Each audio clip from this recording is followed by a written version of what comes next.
And it's like things are coming in really fast, and then you're using up a lot of RAM in your head, and that's actually weighing you down. And then, yeah, when you actually turn it all off, turn this silly thing off, put some music on or whatever, and just spend that hour, get it done, you actually will have a new outlook on the rest of the tasks that you are viewing negatively or overwhelmingly.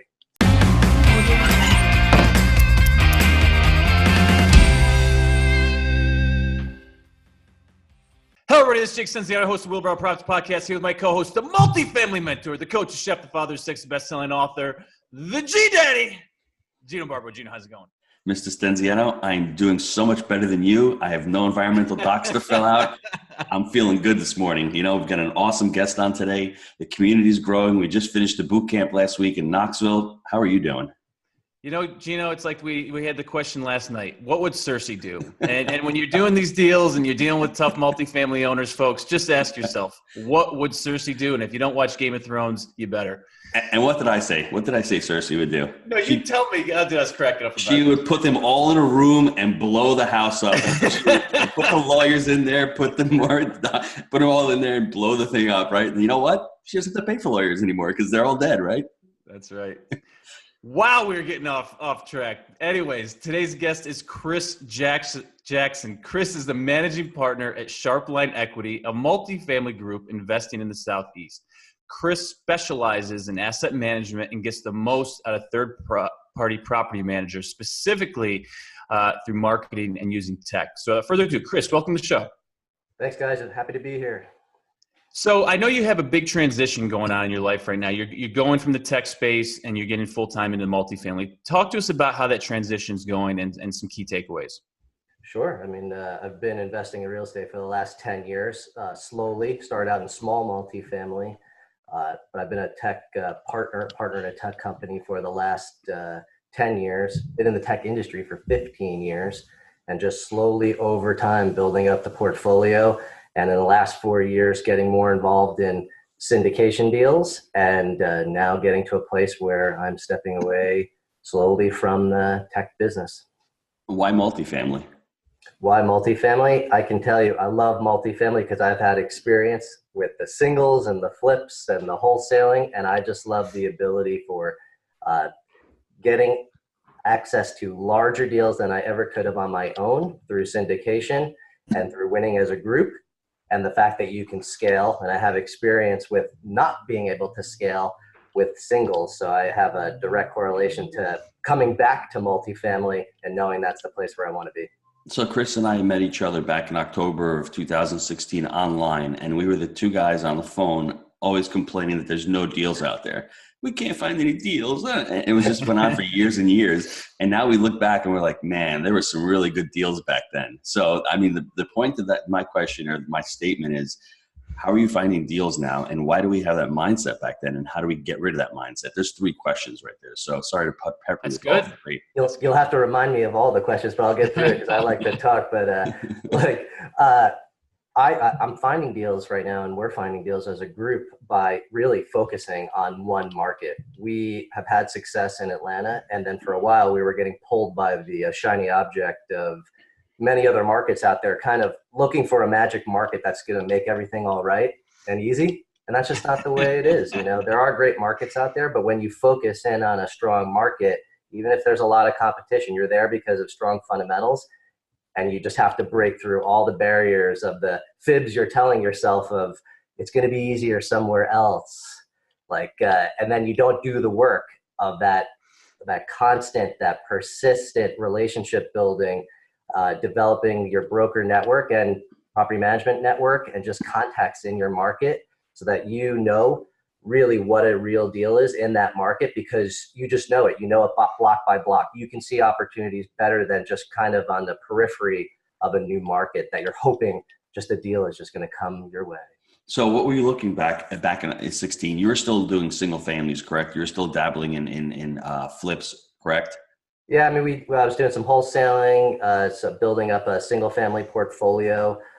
Had done a small not really a small syndication, but it was about a 60 unit. Had some success with it. Still have it. It's a great property, but then found it very difficult to find deals and then just put our energy into the single family realm. And then about a year and a half ago, really just came back and said, you know what, multifamily is the place. And then found our 174 unit that we closed on December. So what was your limiting belief about getting to multifamily, and how did you dispel that? You probably had more than one limiting belief, but what were they, and how did you dispel them? The limiting belief was I felt like I wasn't processing enough deals, so I felt like there were no deals. So I was actually like using the fact that I'm hard on myself, so I wasn't working hard enough to process enough deals to believe that there were deals. I started to use that as evidence that there was no deals, therefore go somewhere else. And then finding challenges in other places too. Once coming back and saying that is a limiting belief and just saying, okay, I need to process deals faster because the market is competitive, but there are still deals out there. I know it because I'm seeing people do real deals and I just have to process more faster. We just had to get better at processing deals faster and having more in the pipeline. It's funny you say that, because when I met you, I moved down to Jacksonville. It was over a couple of years ago, and I had the same thing. I had the same problem as you did, thinking that my self-fulfilling prophecy, well, there's no deals here, so there's no deals. So why should I look? Why should I look? Because there are no deals, and it's like the loop, right? And unfortunately, when you listen to people who are experts out there saying that this market's overheated and there's stuff, I wish I'd bought 2 years ago, because now I'd probably be sitting pretty in this market. So to everybody out there, you're looking at it right now. Where are we? Like Jake likes to say, are we in the seventh inning? Are we in extra innings? Nobody really knows, because the economy was supposed to be sub 2% GDP. We're over 3% this quarter. So they obviously don't know what's going on. You don't know. All you can do is look at metrics and find out what's going on in the economy at any particular point. How did you actually finally hone in on a market, and what metrics did you look at to hone in on that market? Well, the partners that I work with had a successful deal in Atlanta in 2014, and they had a lot of success with it. So I hooked up with them. Mm-hmm. And the metrics of Atlanta are just the simple stuff: population growth, great amount of jobs, Fortune 500 hub, just constant growth. And we were just seeing, and more investors were coming in, more and more capital was coming in, and we were just seeing rent growth constant.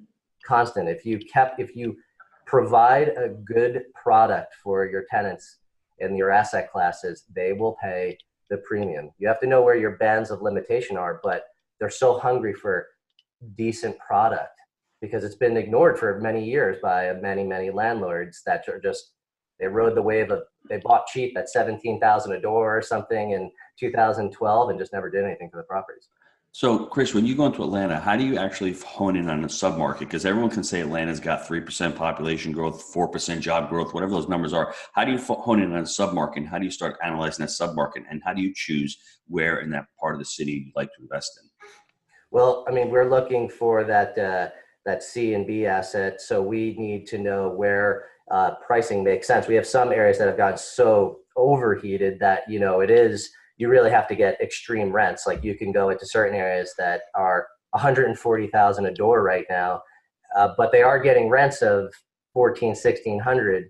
Will those rents go higher? We're looking for that delta difference where we bought recently at $62 a door. Average rent was around $700-ish. And we knew that the rents could go to an average of the high 8s, low 9s. So that delta is massive. Mm-hmm. So we're looking for that delta change with the areas where the tenants can afford those kinds of rents. What would you tell any listeners out there as you're transitioning to get into multifamily full time? What would you tell them first few steps to take to start getting into this multifamily business? I would begin. What I made a mistake on, and I wish I did this more in the beginning, was I didn't understand the importance of networking. I would double down on networking. If you have limited beliefs on the type of networker you are, a relationship builder that you are, build those skill sets. Go to meetings, just learn how to network and go out there to connect to people.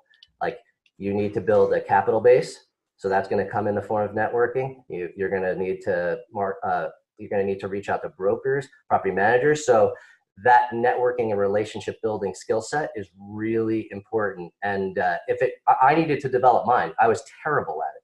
absolutely terrible. I'm a computer programmer, so I kind of just hide away behind the computer, and I use that as my shield, so I don't have to. Yeah, totally, Jake. Like I was I just can like, IM you, buddy. Facebook, instant messenger.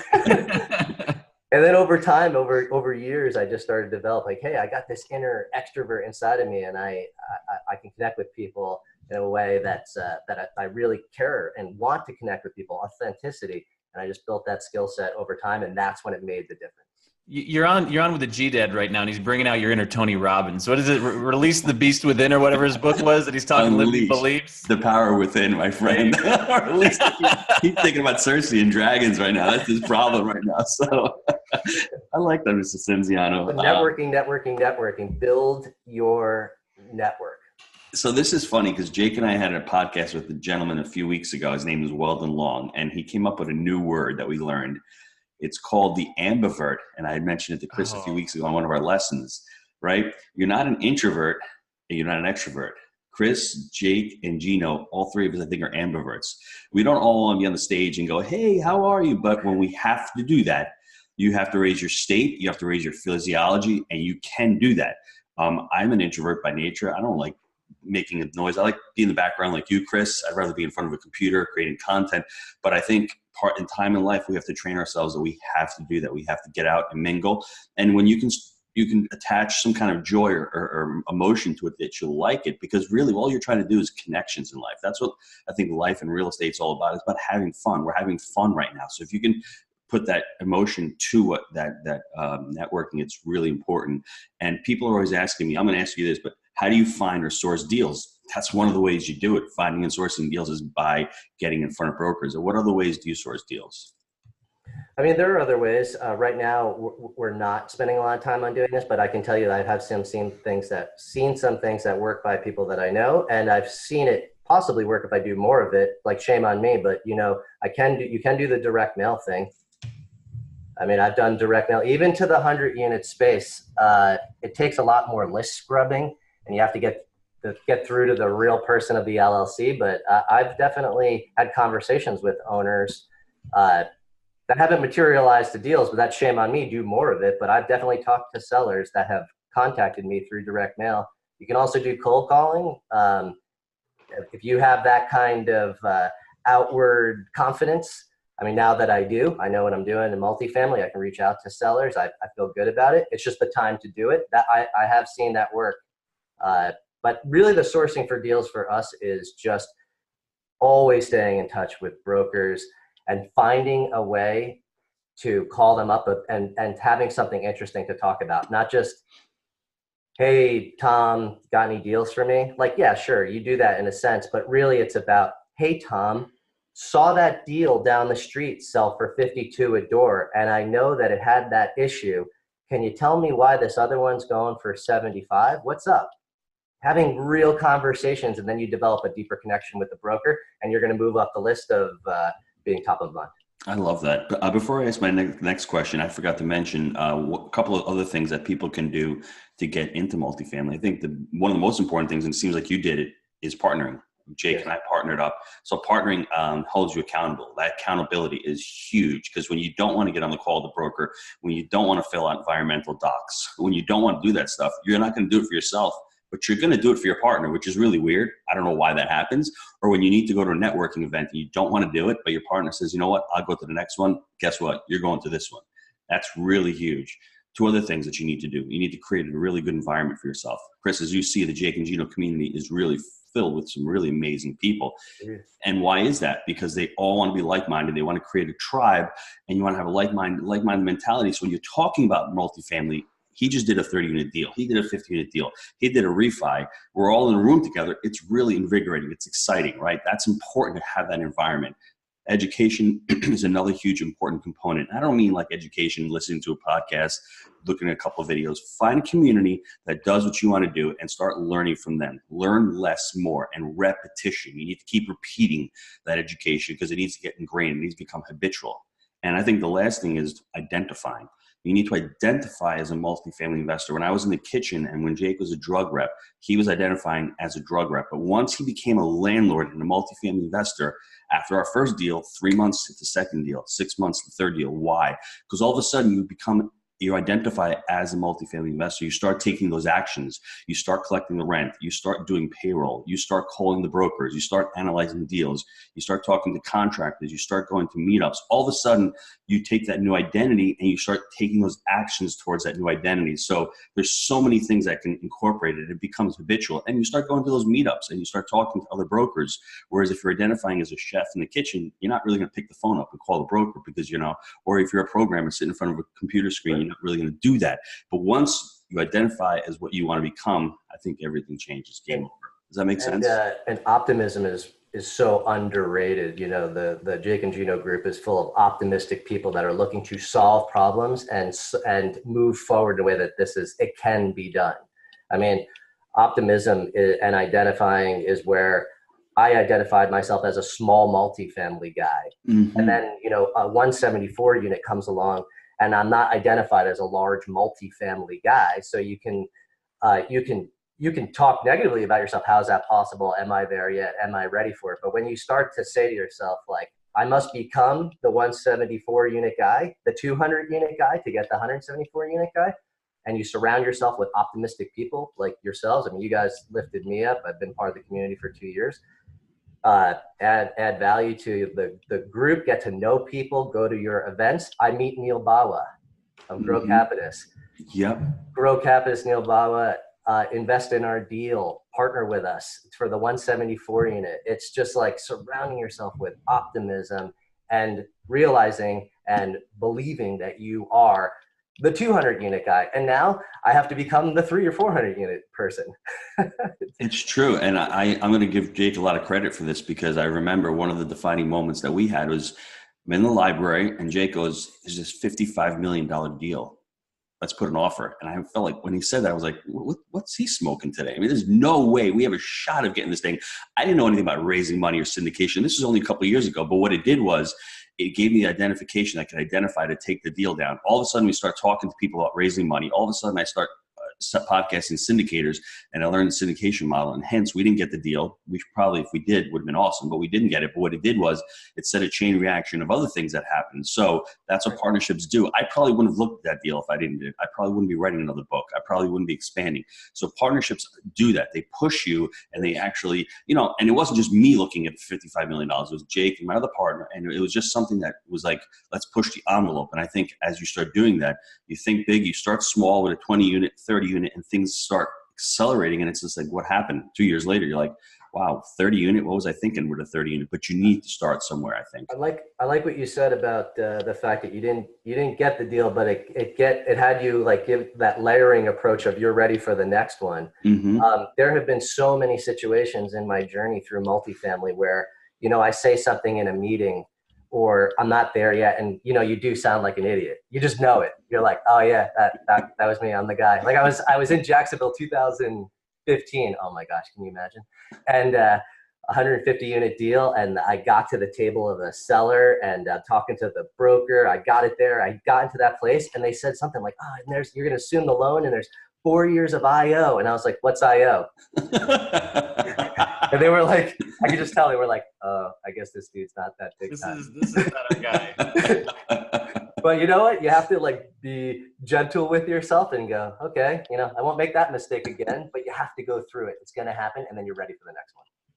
Sounds like a good deal. It was an amazing deal. I don't even. It was $7 million, and then 6 months later, it was sold for $8 million.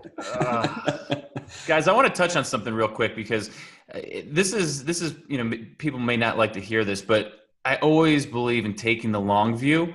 And if you let people know what you're doing, and Chris has done a great job of this. I see him on property walks. He's taking videos. He's telling people what he's doing.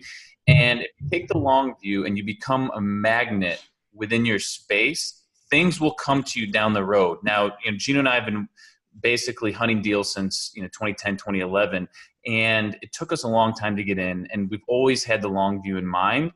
But over time, because people know what we're doing, we've had deals come to us that were off market or they were direct to seller, and we were able to take them down. But if we want to, got online and discuss what we're doing and become a magnet for the multifamily space, those opportunities would not have presented themselves. So if you take a short view and you get frustrated short term and the deals aren't there, like Chris was saying, it's not going to work out. You literally need to just sit down, squat, and say, I'm going to be here for a while. It's not going to happen overnight, but I'm going to put the work in time and time again and leave no stone unturned. And that's how these things will come through. And I truly believe that with everything in my soul. And there's been times, even in the beginning, it was like, man, is the deal going to go through or not? And one thing happens right before, and oh my God, you get it over the line. And it's like the world tests the shit out of you to allow you to get into this space. But if you can be resilient and fight through this stuff, it will change your life in a great way. So I love the long view is totally where you need to be mentally, right? Because you're going to use the short term frustrations that always come up as a very subtle excuse too. You don't even realize you're saying it to yourself. You're looking for excuses. Maybe the deal's not supposed to happen. Like maybe I should have done that.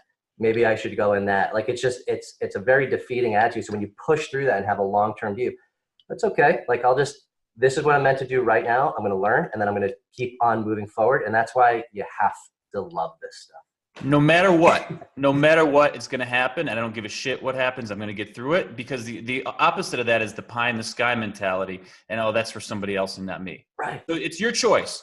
You can either say, I'm burning the ships and this is what's going to happen no matter what. Or you can start making excuses for yourself of why it's not going to happen, and then end up working for someone else. The other, that's I like what you just said there. Like that's for somebody else. They must have had something else happen. They must have had a better network. They must be smarter or something. But it's just not true. You don't realize until you when you connect with other entrepreneurs and people that have been through it, and you really get down and talk with it. They're like, yeah, man. Like there were a couple of years where it was like I had to believe that it was going to happen and just move forward through it. And it's the same story for everybody. It's funny you say that, because our other coach, Bill Ham, says that he thinks whenever you look at somebody else, you think everyone's got their crap together. When in reality, they're just winging it and flinging it. And by the time they're I don't want to say you fake it until you make it, but you know what you're doing until you do it. So everyone is at that situation when they're getting the first deal, when they're getting the third deal, when they're talking to brokers about IO and debt coverage ratio. And we don't know any of that stuff until you go through it. I mean, our first deal, we had seller financing. I still don't even understand how seller financing works, to be completely honest with you, right? My wife asked me, I'm like, well, you're just making up money. It's just fake, right? But we didn't know what it was, but it worked, right? So I'm going to give everybody a tip on how to implement what Jake is talking about. We have a monthly book club at Jake and Gino, and this month I'm having the students read Atomic Habits by James Clear. I'm taking notes. I'm doing in the book No Can Do. I'm doing forced repetition. I've read the book twice. I'm listening to it on Audible now. You need to read that book because it's all about habits and it's all about goal setting. Everyone comes with the idea of goal setting. They ask me what my goals are. I don't really have goals right now because I'm not attached to the outcome of the goal. I'm falling in love with the process of getting to that goal. So what's the process of us finding a deal? Like Chris said, you got to love it. You got to love talking to brokers. You got to love getting on the phone. You got to love doing property tours. You got to love underwriting deals. You got to love working with partners. If you do all that diligently every day, create a habit like Jake does, where you do your weekly scorecard, you get your stuff done for the week. By the end of the month, you're going to have enough work put in where you've analyzed enough deals. You will get a deal sooner or later. And then you won't get into the habit of what I did. Exactly. You won't get into the habit of what I did, because when you get your 100-unit deal, you hit the goal. What's next? Well, you just hit the goal. You're not happy. You're not fulfilled because you're on to the next thing. So don't fall in love with the goals you set. Fall in love with the systems and the processes that you do to get to that goal. You continue to complete and repeat those. And the other thing that the book talks about is how to create good habits. Like, how did Jake get up to start writing his monthly, his daily, weekly card there? It's a habit that you have to spend an hour or 2 a week doing. But once you do that, it'll give you clarity. It'll set a great habit. You'll create habits to get those goals done. You get that little dopamine effect of striking it off, moving on to the next task. That book really dives into how to create really good habits. And I love the book. I think everyone should read it, especially getting into a new field.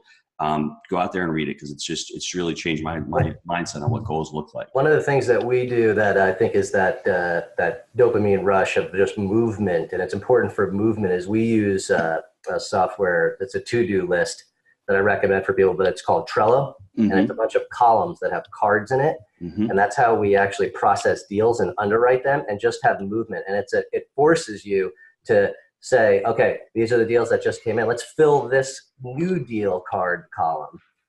And then what happens is you have to process them, but you want to process them quickly. And you just say, okay, you're only allowed 30 minutes to process each one. Does it make sense to spend more time? And you move into another column. And just that movement allows you to realize, oh, wow, we have to spend more time on getting more deals in the column. Oh, we're not processing them fast enough with the 30 minutes.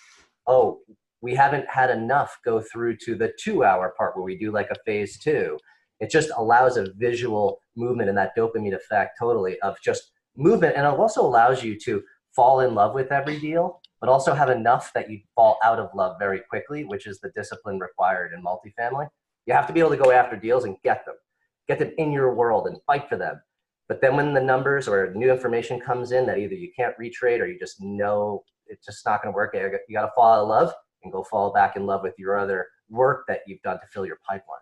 So that's funny. You talk about having motion and actually taking action. There's two different things. You're talking about really taking action. People confuse motion and movement with action. Two huge different things, right? Motion is like, all right, I'm going to get ready. I'll prepare my analysis. No, the action is actually doing the analysis and actually putting in an LOI in. So people don't do the action because they're afraid of being, being wrong or getting at the table with a 150 unit deal and saying, what's IO?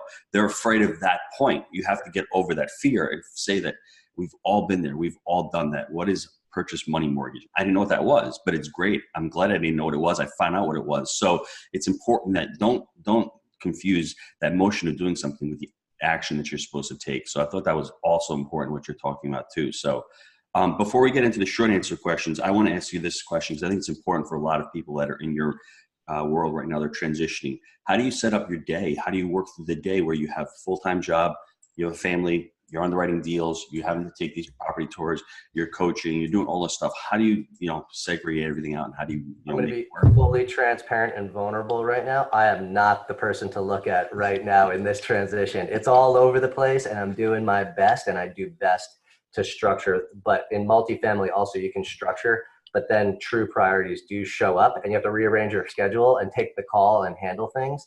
So I would say that it's just, I had structure up into a certain point and now I'm just managing the structure as best I can. But I noticed that I do the best when I do adhere to a structure and do the best you can with that. And I do think you have to be gentle with yourself when you're in a transition because it's not going to be completely perfect. You know what happens when structure falls apart? Make it happen kicks in and you get the job done, my friend. With that being said, let's take a quick time out to hear from our sponsor. Gino, I know a lot of our listeners are wanting to take their multifamily investing business to the next level. I know that you've been hard at work helping Jake and Gino students do just that using our framework. Can you explain to the listeners how they can get our help? Guys, we've been hard at work growing our community of like-minded investors, and the results of our members has been nothing short of incredible. We're looking to grow this amazing group. What we're looking for is those who want to follow our proprietary framework that we've created. Buy right, manage right, and finance right. Leverage our connections, education, and mentorship as ways to take your business to the next level. So if you're interested in finding out more about how you can become a part of our amazing community, apply to work with us at jakeandgino.com/apply. All right, and we're back. Now we're going to get into the fun stuff. We're going to dive a little deeper into the habits here. So, for the day-to-day, the weekly, what is your best habit for success? We've been talking atomic habits. What is something that you do on a daily or weekly that's led to your success? I think it's optimism. What's your daily activity for optimism? You surround yourself with optimism. For me, it's something relatively new in the last year, but I've reconnected with my faith. So I've actually been in the morning meditating, praying, and it's been really helping. So it gets me in that positive mindset. So whatever that is for people, I think that is something that I structure in the morning. I get myself into a positive mindset, and that sets my day off correctly. It's so important. I feel like working on yourself in the morning and just getting yourself revved up. It's had a great impact on my life as well. But what about all throughout the day? I think people think that when they buy the car or they leave the job, they're going to be happy. And I'll go back to Tony Robbins again. I listen to him often. And yesterday I was in the car, and it's really a change of physiology. It's a change of state. You can decide to be happy right now. We're on this podcast. Yes. Let's decide to be happy. How? Straighten up, smile, breathe, think happy thoughts. We all have that power. See, Jake's laugh just made me laugh. You know what I'm saying? He's showing me his teeth, right? But I have that ability to do that. And everyone thinks, no, I've got to get something to be happy. No, we can change that whenever we want. And if you're in a happier state or in a better state, the more you raise your level of state and you surround yourself with all those people, you're more willing and you're more apt to do better things and take those better actions to lead to those results. So you're going to pick up the phone and call a broker. You're going to put in a letter of intent in. You're going to go to the weekend boot camp. You're going to sign up. You're going to go look for partners. You're going to get an accountability pod. Whatever it is, you're going to take that action because you're in a better state. So and through the day, if you're going low on your optimism, you know, this is where surrounding yourself with great people and a great community is helpful. If you're feeling that, like, I need to be lifted, this is where you can go to people and cheer you up. Like, I'm going to give a shout out to somebody that I met through the community, actually, that's been a real positive influence. It's JP Albano. Mm-hmm. J Pizzle. I can call JP on any situation. And, you know, it's cool to have people like this in your life, and he's going to lift me up. I love that. And then what happens is, the cupping. Do that before you call brokers. We love brokers. But I'll give him a shout, and my partners lift me up. And that's the beauty about partnerships too, is that, you know, when, even if you're not feeling it, if your partners are down, you're going to lift them up. And that's the wondrousness about partnerships and just surrounding yourself with optimism. I mean, I can go to my tech partner as well. My tech partner is a great person. And he's just full of optimism all the time. So, like, he's a great person I can go to too for optimism. Gonna say something, and maybe people are like, not a big deal or whatever, but it's had a big impact on my personal success lately. When you have a million tasks coming at you at once, phone calls, this, that, the other thing, be okay deflecting everything except for the task at hand, and be okay doing one thing at a time and doing it well until it's done. And the rest of the shit will still be there, and you will get through it, and know that you will get through it. I know that sounds very simple, but it's something in the last few months where I've just started to shut it down. I'm going to do this. I'm going to do it really well, and then on to the next one when I'm there. Well, so I've actually experienced that recently with leveling up, and now you're in a new level, so you're not comfortable with the new level of demands of you. And it's like things are coming in really fast, and then you're using up a lot of RAM in your head, and that's actually weighing you down. And then, when you actually turn it all off, turn this silly thing off, you know, put some music on or whatever, and just spend that hour, get it done, you actually will have a new outlook on the rest of the tasks that you are viewing negatively or overwhelmingly. So that's really great advice. I agree with that. So it's all about, people say about multitasking. Multitasking is not, that's a misnomer. You're doing multiple tasks and you're not really doing any of them well. People who do really well can focus on the market, focus on the broker relationship, focus on this one task, get it done, and then move on to the next. If your energy or your mind is spread out all over the place, you're not going to do anything really well. You're going to make the mistakes. So like you said, that phone should be off. You should have some quiet time. You should really focus and have that concentrated effort on whatever you're doing. Spend a half an hour or an hour doing something, get that task done, and then move on. And what Jake said, if you're going to do that, put the higher level tasks above. Which ones are going to generate the revenue? Which ones are going to pay the bills first, and then scale down what you like at the end. So, and start off in the morning with those tasks, because as you go throughout the day, your confidence is going to wane. You're going to get a little more tired. So you're going to get it. So don't make the excuses. Get that stuff done early in the morning. You have more energy. I actually do my calls, like, even though when you should be high energy to do your broker calls in the afternoon, like, get yourself into a high energy state. But I do feel like I still have another gear in me to do the conversation EQ part of where you need to be when you talk in the afternoon. But in the morning is when I can just shut down and do like the super high powered, like, okay, why in this analysis do we need to look at all these numbers and you have to have like 3 screens open? That's, I know that in times of day, I probably should do that in the morning. Mm-hmm. No doubt. All the shit that I hate, I front load it before like 8 a.m. It's true. What about a tip for the folks on scaling up from, you started with some duplexes and whatnot to the larger complexes? How have you scaled your asset management business? Asset management has really been, managing the manager. So for us, it's been managing managers that specialize more in the small unit counts.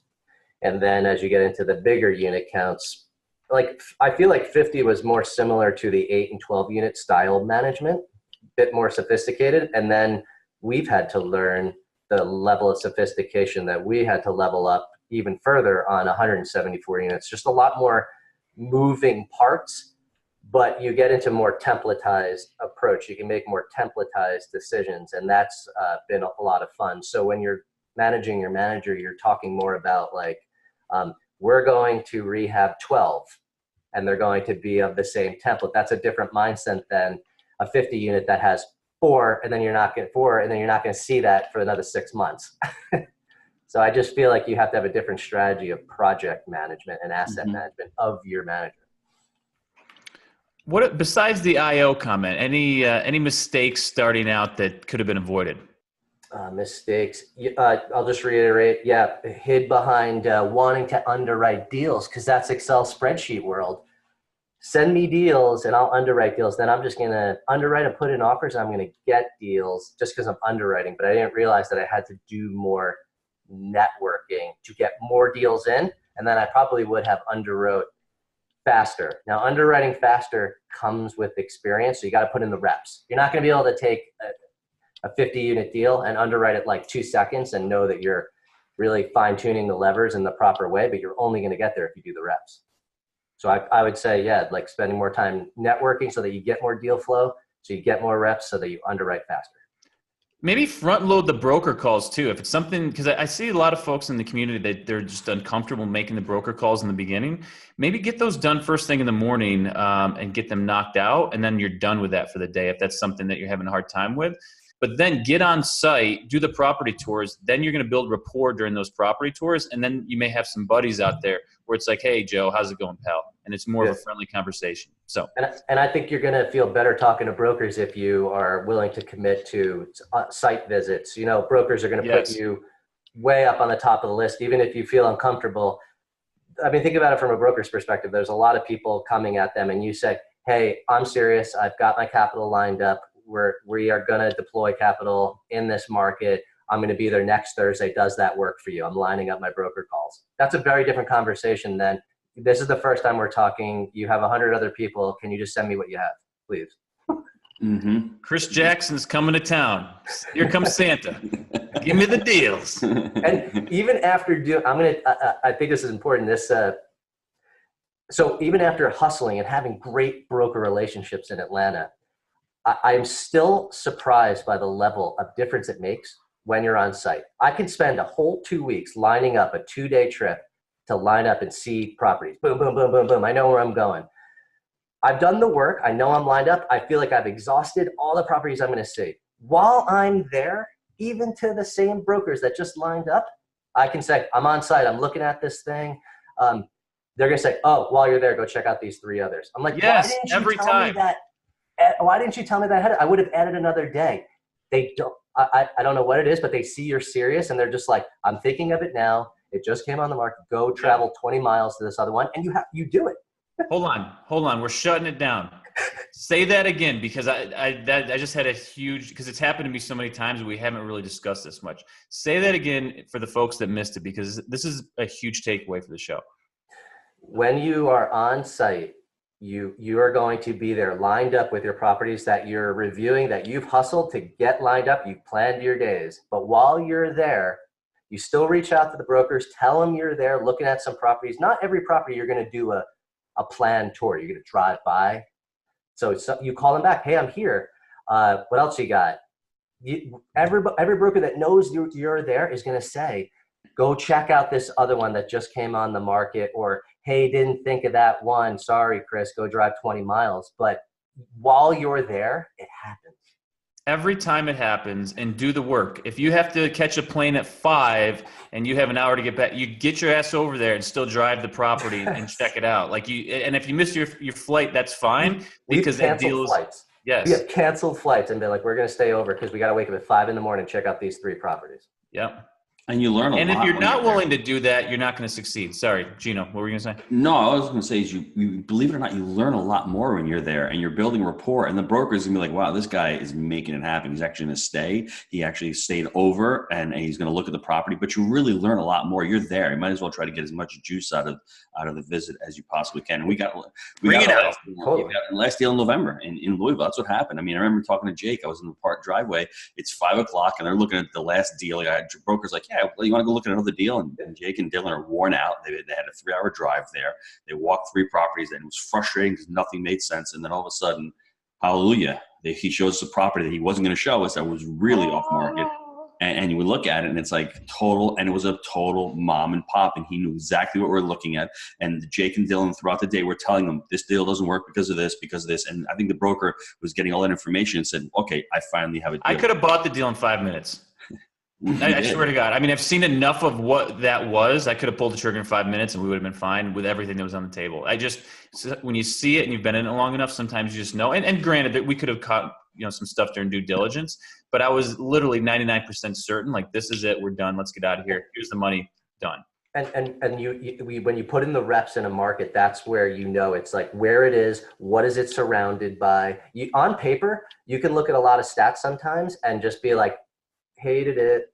And then, but you show up and you're like, whoa, I got to really, really wipe the whiteboard clean and start over again and look at this thing, because it's like you're there, you get the feeling, you have the stats, but you're like, wow, I didn't realize that there was nothing next to this property. Wow, it's on a hill. This is beautiful. And then you start saying, wait, what am I missing? Something's wrong with it. You want to poke holes in it. But then it's like, but you're not going to be able to do that till you're there. Yeah. But I'm telling you, this deal, like, we didn't, I got there and I was like, this is it. Cause I knew I had the price guidance. I knew everything. And, I've seen this deal before. I said, I basically wanted to say, we'll take it. Sold, like right there. But man, that's good. It's a good feeling because you look and you look and you look and you look and nothing. And then bam, we found it. So that was good. What about a book recommendation? Books. I started reading Traction.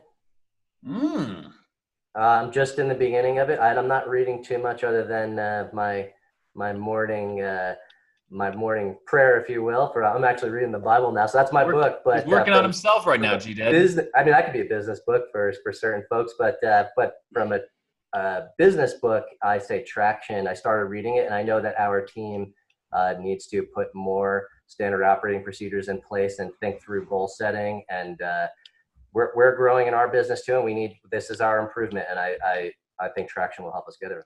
I think Traction paired with scaling up makes a very beautiful relationship, because you have a lot of the core values and the cultural stuff in both, but more specifically, I think, in Traction. But then when it comes to, as you bring in more analysts and top grading, and I think that really gets pulled through with scaling up. So a lot of similarities, but I think that the two together makes something for Traction is like the Bible. Every time you read it, you get something new out of it, and you just can't read it. You really have to read it, reflect upon it, write down, take notes. Traction was I think that's the first book that I saw Jake actually like read 3 or 4 times, take notes, and like really dive into it and actually implement a lot of the stuff. A lot of the stuff that we do in our companies now is from Traction, and it's not an easy read. It's really a hard book to read. But once you get into it and like take it chapter by chapter, learn less more and repeat it and actually look into it, I think it'll be a really helpful book for a lot of people out there. I started reading, and then you realize that it's like almost you're presented with uncomfortable answers that you don't know.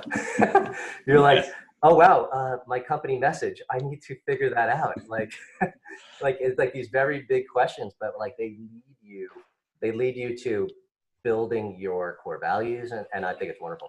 But then what happens after that is you're like, oh shit, I need this company message or one line or whatever you want to say, and then you need to go read Simon Sinek and understand how to actually create that. So they'll give a framework, but then there's like literally books underneath each one of those sections that will give you the true direction. So ours is we believe that renting a home is personal, and our residents are our number one priority. That shit did not happen in 2 seconds. That takes a minute. So, these things are not easy. They require a lot of thought. They do. And you get a certain amount of, we're getting momentum now in our company, and that is a focus of ours. We need to pay more attention to it. So it's tough work. It's important work. It is. It is. What project are you excited about right now? Right now, we're excited about our project in Georgia. We had that was it is our biggest project, 174 units. We got agency debt on it. There was 90% economic occupied, so it qualified for agency debt, but it is somewhat of a heavy lift. New roofs, new galvanized pipe to PVC, and we're doing 113 units rehab over two years. So that we're super excited about. It's going well. You have to have the long view in these types of projects. It's not going to happen in 2 seconds, and you have to deal with surprises. And I love how it's making us grow. And I'm thrilled that as we're going through the project, we're seeing that all of our thought about the project, the CapEx plan is coming together, and we're achieving our rent pushes. And it's just exciting to see that scale come together. And the teamwork through our partners is just incredible. So that's a big undertaking. You're going galvanized to PVC. Yes. Do you know how much? You may not off the top of your head, and I don't want to put you on the spot. But how Put much? me on the spot. Go ahead. No, how much per unit? Do you know how much per unit that's costing you guys? Yes, it's costing us. It's an $85,000, but I'm going to say $100,000 to be safe. Yeah. And that's because there was ductile pipe in the middle, but coming out of the ductile to there are 27 buildings, they're townhomes. So from the ductile point to the house, that was galvanized, and those were leaking. So we're replacing those galvanized with PVC and putting main building shutoff valves for the future owner and ourselves, because we're holding it for a long time. How many units was this? 174. And you're doing every unit. It's only and you're saying it's not interior. You're saying from the main. No, not interior. It's just the interior is fine. It's just from the inside of the streets of the complex. Yep. Got it. But with main shutoff valve too, which is cool. Yeah, per building. Per building, yeah. Which is great. Around $100,000. I mean, if we had to do the ductile, I think it would be heavier, but we didn't. But now in older buildings, anything pre-1983 or so, we really do have an eye for looking at the water bills and seeing if we're seeing irregularities, and also what is our hold period intended to be, and do we have to CapEx for a situation like that for underground piping? How deep are the lines? You know, I'm totally going to guess on that piece. I was there, but I think they're maybe 11 feet. Yeah, that is serious work, man. It's a backhoe world. Yeah. How can listeners get a hold of you? You can go to our website, sharplineequity.com. Phone number is there. There's a way to contact us through the site. Leave a message on the phone, and we'll get back to you. I'm a responsive dude. G-Dad, we're leaving no stone unturned. We're processing deals. We're networking. We're taking down one market. And I think the thing that we all, and I may get this put on stickers or a shirt, but we don't love New York. You know the I Love New York shirts? It's going to say we love brokers. Okay, we're going to coddle you brokers. And we're gonna cherish you and love you. So I don't know where that's coming from, but it's going to happen. So what do you got, G-Dad? Take us home. Take us home. It's a really hard show to wrap up because there's so much information in this. I think ultimately you have to figure out why multifamily, and everyone listening to this knows intuitively that multifamily is the right niche in real estate if you want to scale up and create a business. There's mobile home parks, there's other things, but single family homes are really hard unless you're a real estate residential broker who makes their livelihood by buying and selling. If you want to create a business, I think multifamily is a way to do it. I think there's so many different ways to do it. We didn't talk about the different aspects of whether partnering with people, raising capital, buying the deals yourselves, being a sponsor on deals. There's so many different ways of getting into it. I think figure out what you want to do, figure out multifamily, and then follow Chris's blueprint. And it doesn't have to happen overnight. Create the plan for yourself, because it took Jake and I 18 months to get our first deal. And then after that first deal, it still took us a few more years to finally quit our day jobs and do multifamily full time. So follow Chris's framework. Start small, think big, start small, and start taking those steps and get out of your comfort zone. Become that ambivert if you're an introvert, and go out and start networking. It's either going to be the pie in the sky or it's going to be financial freedom, and the choice is up to you. That's all I got to say about that. Chris, appreciate you today. Thanks for coming on. Thanks, Chris. Thanks for having me.